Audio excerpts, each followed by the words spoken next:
Terramorphous. I fought a big creature like that once. He was a big whale squid with 100 tentacles. You ever thought anything with tentacles? Oh, of course you have. Terramorphous had tentacles. How silly of me. Now, where was I? I am so sorry.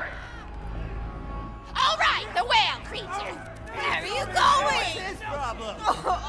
Never mind. You don't want to hear my story anyway. Guns, Claudia's guns.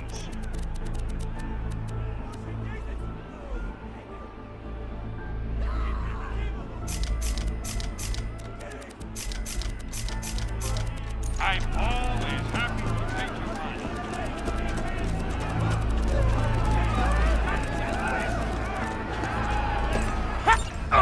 My grandma's a pretty big fan of yours.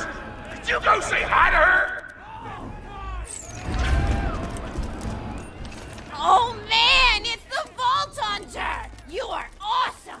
Didn't you fight Terramorphous? I fought a big creature like that once. He was a big whale squid with 100 tentacles. You ever thought anything with tentacles? Oh, of course you have. Terramorphous had tentacles. How silly of me. Now, where was I? I am so sorry. All right, the whale creature. His name was Blowhole the Apocalypse. I called him the Apocalypse for short. And he attacked my hometown of Tsunami's Edge when I was but a little girl. You ever been to Tsunami's Edge? Great town, nice beaches, great food, and the cost of living is just so low. Even being a single grandmother and working part-time in a scat meat processing factory, I was still able to provide for little Mr. Torg. We may not have been able to afford the finer things in life, like food, but we got by.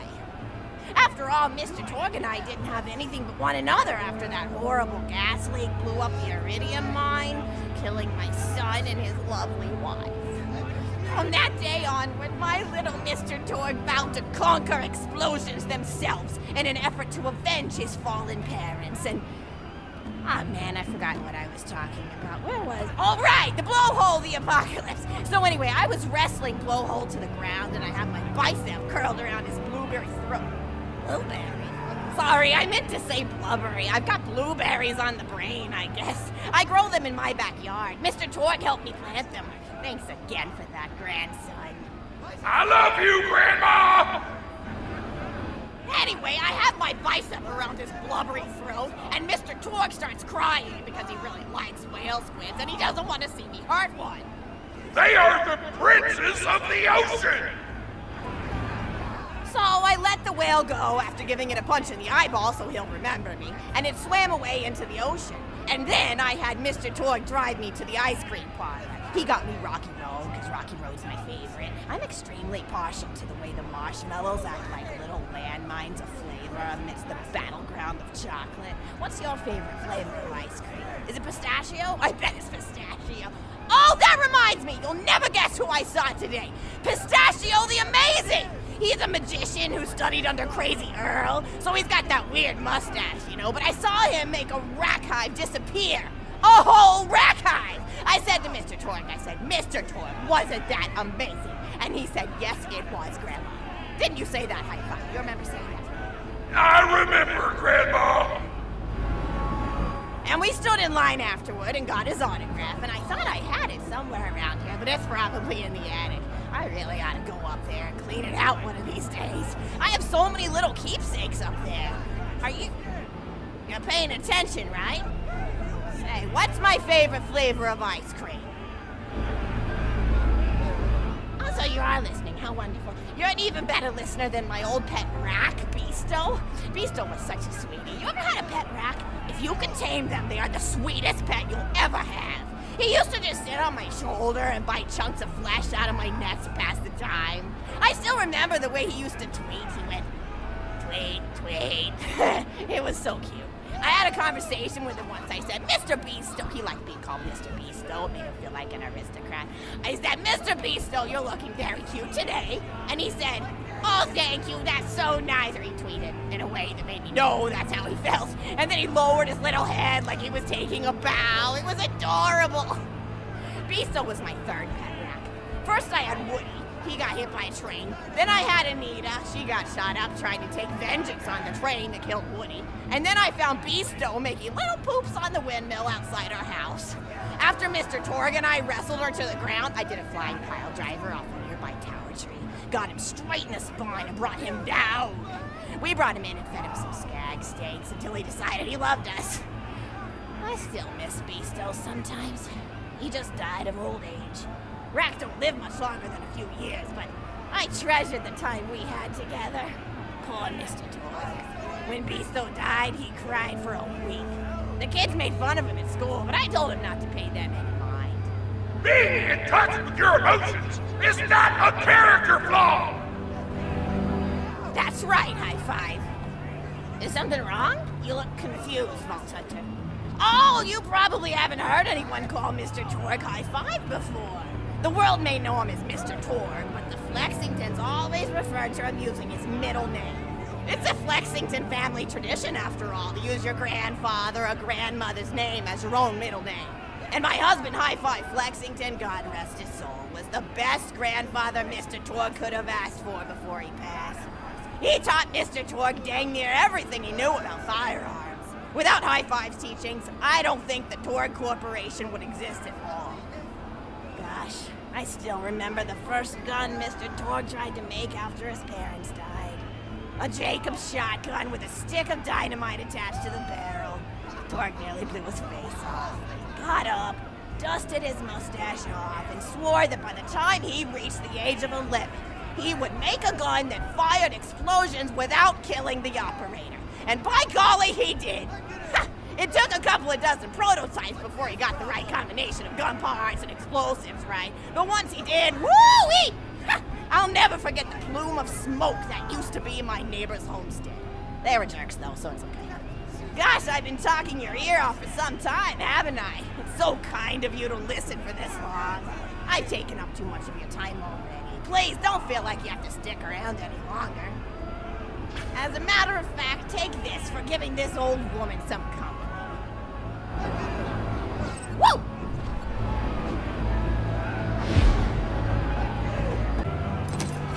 I've got another story for you, but I'd like to tell it to all of your friends at once. An old lady like me has to save her voice, you know. Oh, you still want to talk with me? How incredibly sweet of you. Say, you'll never guess who I saw today. Captain Scarlet. She was robbing my retirement home with a few other brigands, and I recognized her from her wanted poster, and I said, "Oh, hey, you fought the Vault Hunter, didn't you?" And she bowed all elegantly and said something like, "Indeed I did, madam," and said that you were really good at fighting, and that you beat her fair and square. She didn't seem to harbor much of a grudge about it. Nice girl. You should think about meeting up with her again if you're not shacked up with anybody, you know? I mean, of course, you probably are. Gorgeous hunk of a Vault Hunter like you. I bet you're beating away suitors left and right. Look, you're blushing. Oh, I could just eat you up.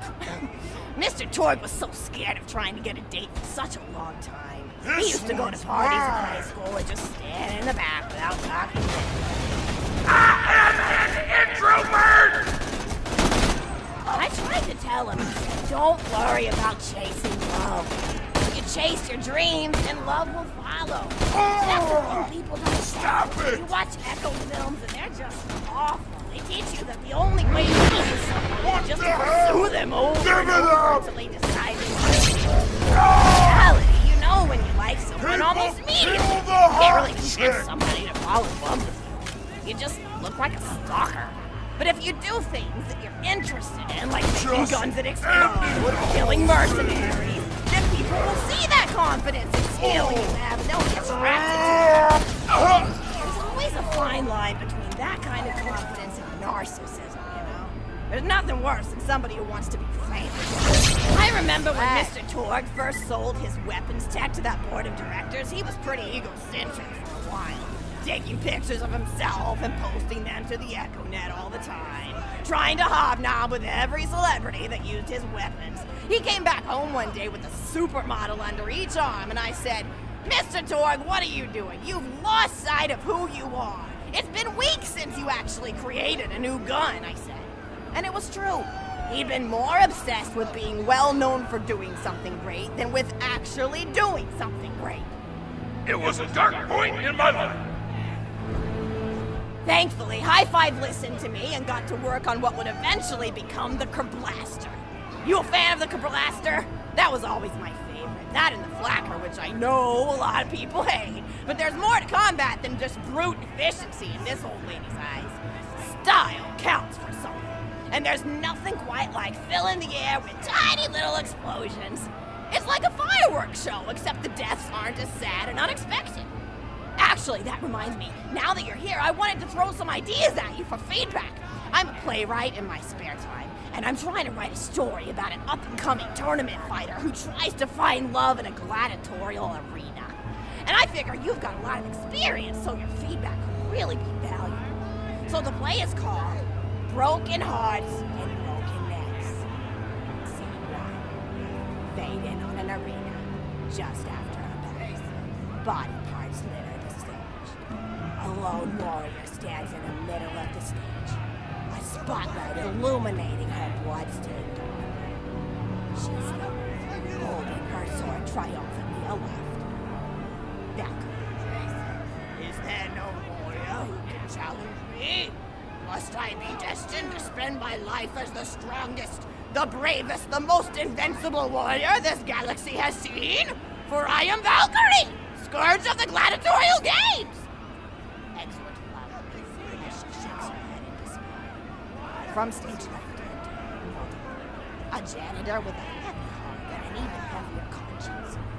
He begins sweeping the body parts into a bin, which is colored green, and remember that because that's symbolic color, until melancholy overtakes him. He drops his bush broom to the floor and falls to his knees before delivering a heart-wrenching soliloquy. The blood cannot be washed away, not before and not now, even as I attempt to escape the past which haunts me still. Must I live forever as a fraud, sweeping up the trash of others to hide my shame and avoid my pursuers? Must I forever remain on the periphery of joyful combat, ever watchful but never participating? The clatter of all, Valkyrie re-enters from stage right. Good morrow, lowly janitor. I heard a noise and thought it worth investigating. Oh, great Valkyrie, 'twas nothing but the wails of those souls you released from their bodies tonight. Souls that wail in agony as they fly upward to Valhalla. Fools! What have they to wail about? Their agonies are over, ended at the point of my sword. Mine, however, have only yet begun, for it is lonely at the top, and an unchallenged life is a boring one. No doubt, listen. If only I were able to tell her my true identity, I would give her a fight she would not soon forget. Back to her. Yes, ma'am, boredom is the An idle mind. May is you a one very day find dangerous challenge thing. in combat. I think of violence. Nodum picks up a giant two-armed bastard sword with almost no effort. Valkyrie listens. What is this? Excellent. Stage left. Valkyrie. What strength this janitor possessed? Who is he to pick up a bastard sword with but 2 fingers? What hidden power does he hold? What secrets does he keep? I will endeavor to uncover his past, in the hopes that our swords may cross in battle! Excellent.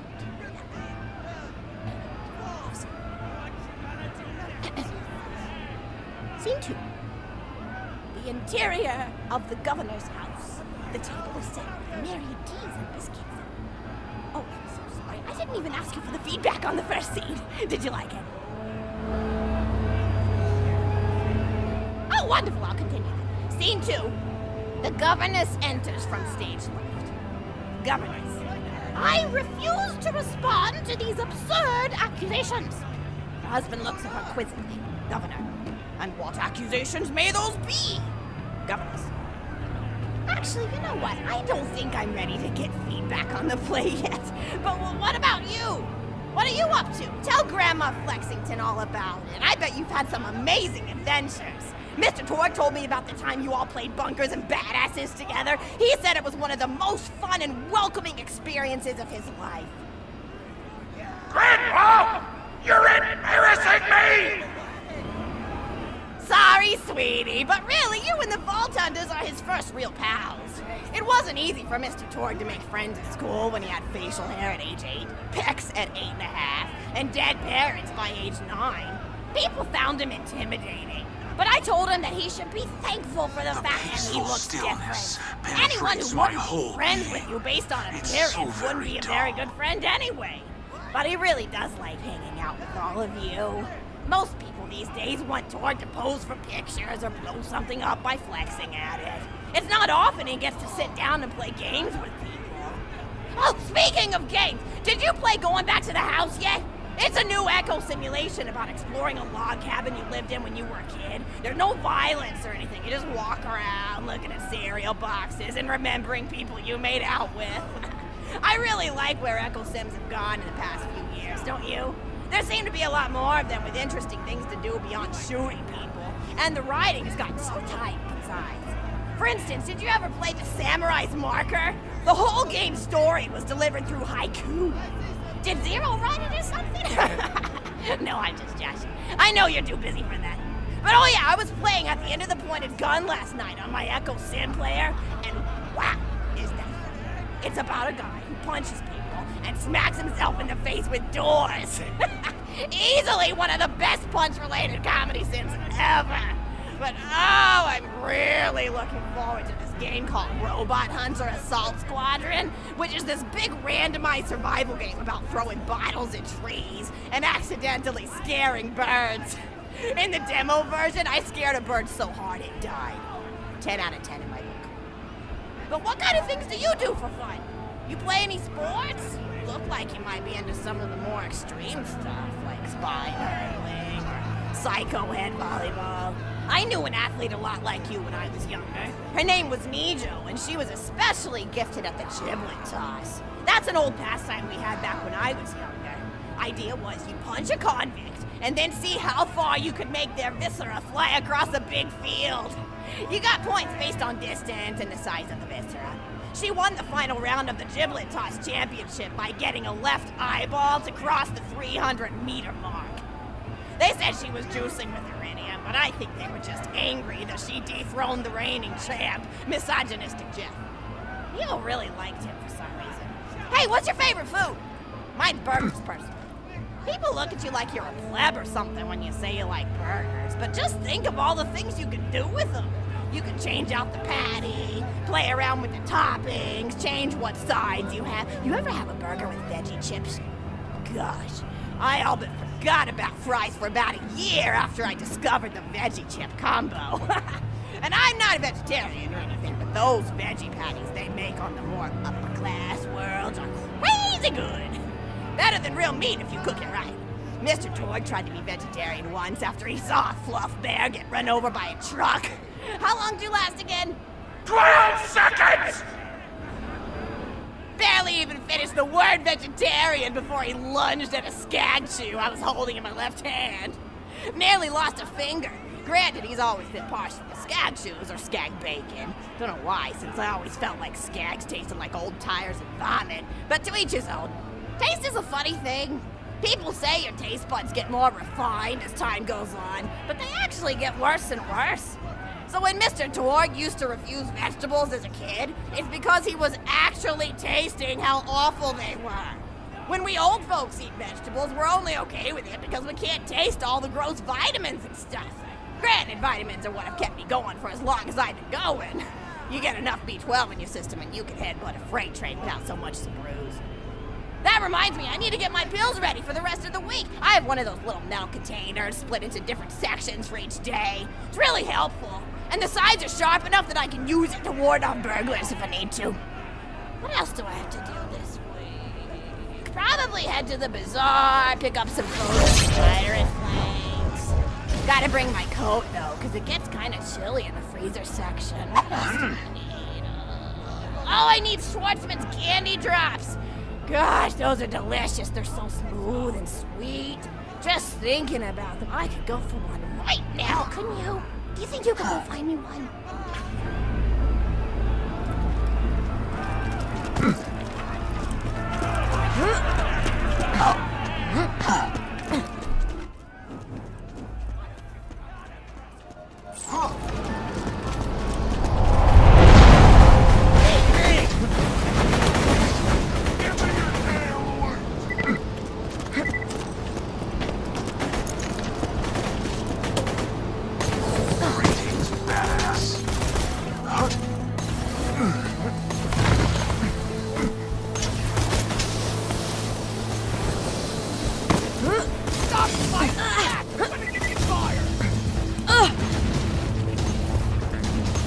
Throwing explosives!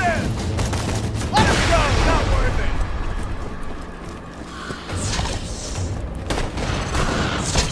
I have you.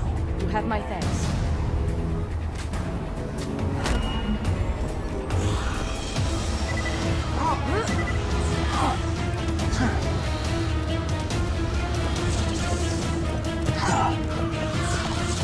That's a Schwartzman candy drop. Grab it for me, will ya? Oh, I can taste it already.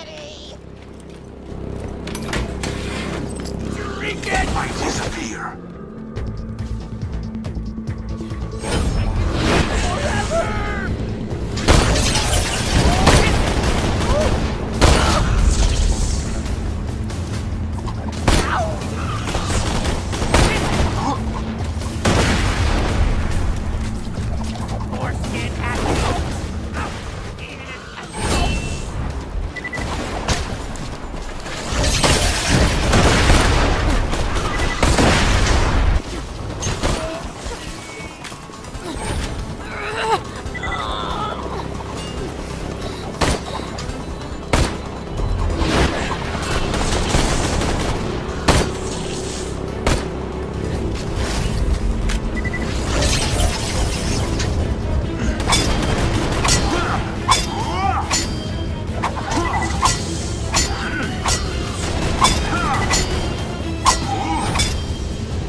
Stay still.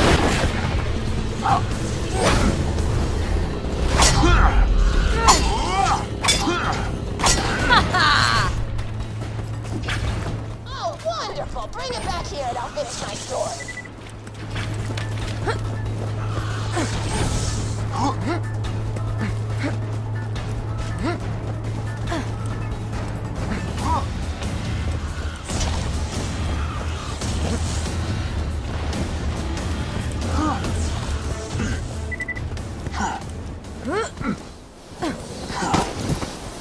Please stop.